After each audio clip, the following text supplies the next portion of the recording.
دی وخت کې اکثر خلک مونږ ته پوښتنه کوي یاره په ما باندې قرباني کیږي او کنه کیږي او چې وړوکی اختر راشي په ما سرسایه کیږي کنه کیږي او دا صاحب با په خپکیږي بنا په غمونو په خادو کې په رسمونو دومره مال لګي په هغه وخت کې سره زمون خاله نه راځي چې لکه دا ځکه دا مال بربادو ما چې دا په دین کې شته کنه شته دا په ما کیږي کنه کیږي هغه وخت بیا نه راځي. زما محترم ورونو دا مسله خطا ده چې بعضی خلک کوئی دی لپاره د زکات نصاب دی چې پچا زکات فرض دی باغ قرباني فرض خبر غلط خطا ده. نبی کریم صلی الله علیه وسلم د دې فارموله ویلې ده من کان له سعه د چا چې وس کی وس ویلې وس دا وس ما تخپل وس معلوم دی تا تخپل وس ار چا تخپل وس معلوم دی ځکه انسان په خپل نفس باندې علم حضوري دی هر سره په خپل ځان باندې پويږي چې زما څومره وس د الله نبی پر چا چې وس کیږي فلم يضحي فلا يقربن مصلانا د چا چې وس کیږي او د قرباني نه کوي د زمګ عیدګاه ته نه راځي د اختر مانځل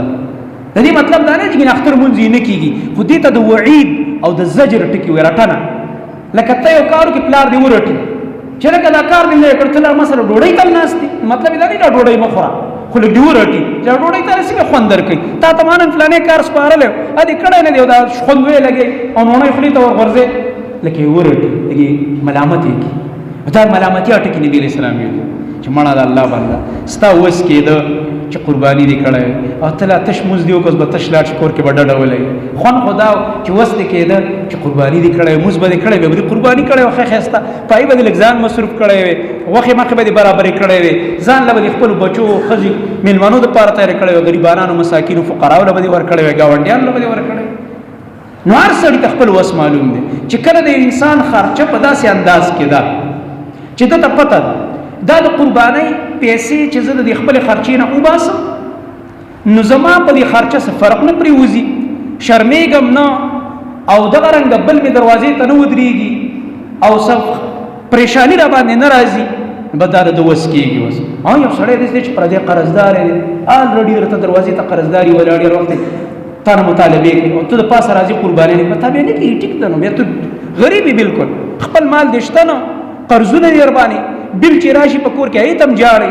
مثال ویم دغه رنګه چې بل خرچه راشي ایتم پریشانه بیا ستا وس نه کیږي ټیک خپل ځان ته وګوره خو چې کله ته پته د علماو دا مسله لیکلي که یو سړی داسې دی چې هغه سره